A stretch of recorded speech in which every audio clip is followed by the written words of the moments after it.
Joining us now, Joe Morrissey. He's an attorney from Richmond. He's won over 260 cases. At one point, he had a 55-game winning streak, almost like Joe DiMaggio. He's a former House of Delegates member, Democrat, and he ran for mayor of Richmond recently. Joe, good to have you with us, man. Hey, John, how are you? It's been a while since we've spoken. I know. Joe, let's start with your breakdown of Tuesday's results. The Republicans getting absolutely manhandled on Tuesday, losing 15 seats in the House, and Ralph Northam getting elected with a 10-point margin over Ed Gillespie. What did you make of this whole thing, Joe Morrissey? All right, a couple of observations. First of all, with regard to the tsunami in the House of Delegates with the Democrats picking up 15 seats, please don't let any political pundit, expert, etc. in the Commonwealth say, I saw it coming, because, John, no one did. They saw up until the day before a possibility 6, 7, 8 seats, but nobody saw that coming. All right, so what do I see that occurred? No rocket science here. It is not that the Trump base was off or the Trump acolytes are diminishing. Rather, it was people that were anti-Trump normally don't come out in an off-year election, and they came out. It's as simple as that. There were people that were voting. If you had a D next to your name, you were going to do well. It's as simple as that. And it happened throughout the state, particularly in the Golden Crescent, from Northern Virginia through Central Virginia and down into Tidewater. It was a stunning result. The Democrats, it looked like, Joe, got 75% of the Clinton vote out from 2016 to 2017. And you're right, they just voted a straight D. They didn't care what the local issues were, who the incumbent was. It didn't matter to them. They just voted right down D. And because you look Let at me give you an example of that, John. There was a Democrat. He's a socialist. I do not say that dismissively or anything. It's just that he ran as a socialist. And the Democrats cut ties with him in the weeks leading up to the election. You with me? Yes. Now, no, cut the ties because they said he wasn't following their model, their protocol. Right. And he wins. Why? Because he had the D next to his name, and that happened throughout the state. Here's a couple of interesting races. Right now, had the Democrats actually put some money into candidates' campaigns that were really out there working, Dave Toscano would be the Speaker elect of the House of Delegates. I'll give you two races that I'm talking about. Sheila Bynum-Coleman ran against Riley Ingram. I know Riley. I like Riley. I served with him in the House. Riley's been a long-term Republican incumbent in Hopewell. Mm-hmm. Shirley Bynum-Coleman got $0 from the Democratic caucus. No money whatsoever. She just went out there and worked her butt off knocking on doors. She turned to the Democrats and she said, help me a little bit. They said, no, you can't win. And she comes within 3 percentage points, 48.5 to 51.5 of knocking off Riley Ingram. And she was leading most of the night. Right. Here's another one. Larry Barnett. He ran in the 27th House District. That's the same district that Marty Meridian did exceptionally well 2 years ago. Larry got no help from the Democratic caucus. Zero. And he ends up losing by 120 votes. Was that Roxanne? His name was Larry Barnett, and he ran in the 27th against Roxanne Robinson, the Republican. Right. So my point is, if the Democratic caucus had simply helped some of those folk out there that were working, going door to door, man, they'd be the party in power right now. Well, during election night, when we were doing our show, we thought Roxanne was going down. We thought Ingram was going down, so that was plus 17. We thought Tim Hugo was going down. That was plus 18. And there were some others that the Democrats were very close on. So at about 825, we thought Toscano was going to be plus 20. I mean, that was what a whitewash this was. Oh, yeah. Listen, some of the Republicans that held on with their fingernails held on by just, a handful of votes. And it could have easily been a 3-4 plus net plus in the House of Delegates had the Democrats been on their game. They ought to be on their knees. The Republicans ought to be on their knees thankful that the Democrats were asleep. So, Joe, let me ask you this. So the Republicans have a very small majority now in the House and in the Senate, right? 2 votes. That's it.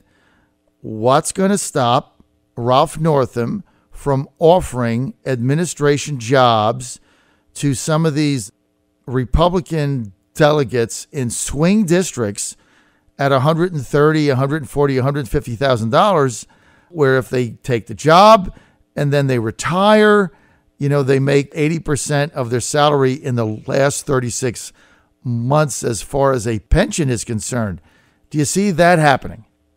Yeah. Let me explain that a little bit further so the folks understand it. The way the Virginia retirement system works is that you average the last 3 years of your salary. So take a state senator that's been there for 30 years, okay? And he's the salary is help me out, John. It's $18,000. $18,000. $18,000. Okay. So he's making $18,000 a year. Now, if he retires, his salary, his pension is going to be roughly 50% of that, or $9,000 a year. However, if he takes a job in the administration, gets paid $150,000, and he stays there for 3 years, what is his new pension? $75,000. Half of that, or $75,000 a year. So that's the difference: $9,000 a year, $75,000 a year. So here's what's going to happen: it's not a new game in town to offer an incumbent an administrative position to increase his retirement bonus. But here's what's different: those same state senators are looking around the corner to 2019, and they see the same tidal wave possibly coming.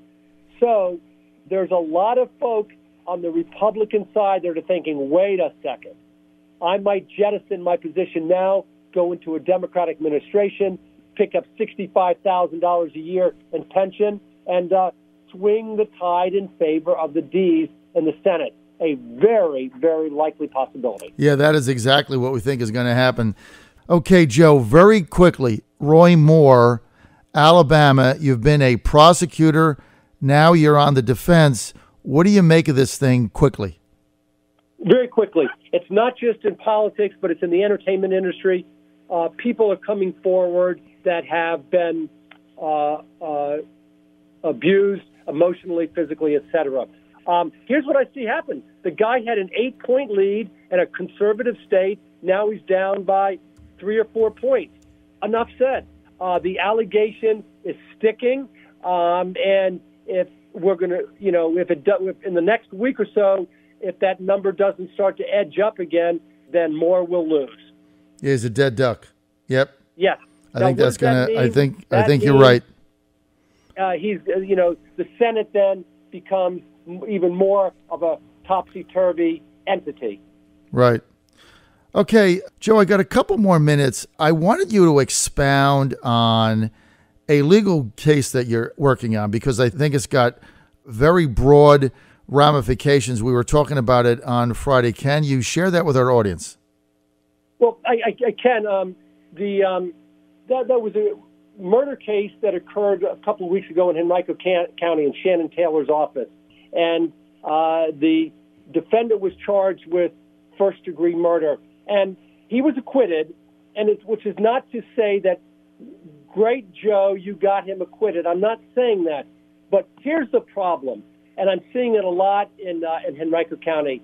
The defendant was completely overcharged, okay? It was not a first-degree murder. It was not a second-degree murder. And the jury could have gone all the way down to manslaughter, but they acquitted him entirely. And that's the issue that you and I spoke about, and that is prosecutors having the power, if they overcharge, it's tremendous power, and it's not right. And I felt that power was abused by Shannon Taylor's office, and the jury reacted by acquitting him of all charges associated with murder. They didn't even find him guilty of manslaughter, not guilty. So that. Here's the bottom line. When you have the authority that prosecutors have, and it's tremendous, you've got to be wise in the way you exercise that authority. And showing compassion and justice is not a sign of weakness. And I think that's what happened there. Tried to put a power move, and it backfired, and the jury acquitted him. Is it an epidemic, or is it just isolated to this one incident, or do you see this with prosecutors across the country? Do you see it as an epidemic? Well, I don't see it as an epidemic, and maybe that's just hopeful thinking on my part. But here's what I see. In the General Assembly, the General Assembly gives powers to prosecutors to indict on certain offenses. And this is how the commentary goes in committee and subcommittee meetings. Oh, don't worry. No prosecutor would charge this person with this. It's just a tool that they have. But what happens is prosecutors do just that. They use that tool. They overcharge, forcing a defendant to plead maybe to something lower, but it's not right and it's not fair. Just because you can overcharge doesn't mean you should. You should charge what the crime suggests. If the crime is manslaughter, charge manslaughter. Don't charge first-degree murder, hoping you can bargain the defendant down to a lesser offense. Does that make sense? Yeah, because then it's going to backfire. But, this is not an isolated incident. We've got prosecutors all over the United States that are overzealous, overcharging people, and not everybody gets to get Joe Morrissey representing them, right? So some of these are sticking, but I think what you've said is something that really we need to look at. Now, I got a text here from Andrew in Henrico who says, "Oh, wow. Ask Joe, is he going to primary Shannon Taylor for Henrico County Commonwealth's attorney?" The answer is no. I am not going to, but I believe that Shannon Taylor will be primaried by somebody, and she'll have extensive competition in the general election. Because here's, at the end of the day, John, the voters get it. The voters get it. And Shannon can't keep going, in one jurisdiction, part of the county, and saying, look how tough I am on crime, and in another jurisdiction saying, oh, I'm a progressive prosecutor, when in fact, she's not. So she's got some trouble coming up in 2019. Okay, Andrew also says on Roy Moore, he says, I believe he did it. His denial says that. What he's not saying is things were different in rural Alabama at the time.